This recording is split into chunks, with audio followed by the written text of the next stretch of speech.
अब पोहोरको साल यो असोजको 12, 13, 14 गतेतिर महाबाढी पहिरो गयो, ठुलो धनजनको क्षति भयो। अनि त्यतिखेर चाहिँ हाम्रा प्रधानमन्त्री केपी शर्मा ओलीले भन्थे मौसमविदले चाहिँ पानी पो पर्छ भनेको त कहाँ कति क्षति हुन्छ, कति धनजनको नाश हुन्छ त्यो उसले भन्ने कुरा हो र? उसले त मौसमविदले पानी पर्ने सम्भावना भन्यो, अरू नाश भयो त हामीले के गर्नु भनेर भन्थे हैन। तर अहिलेको पालि चाहिँ घाम लागेर यति घमाइलो छ, रमाइलो छ हैन।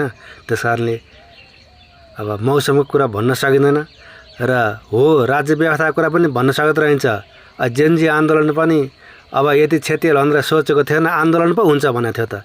यत्रो ठुलो धनजनको क्षति हुन्छ भनेको थियो र, सत्ताच्युत हुनुपर्छ भन्ने ठानेको थियो र। त्यसैले आफूले सोचेको त हुँदैन है। सबैले यो कुरा मनन गरौँ।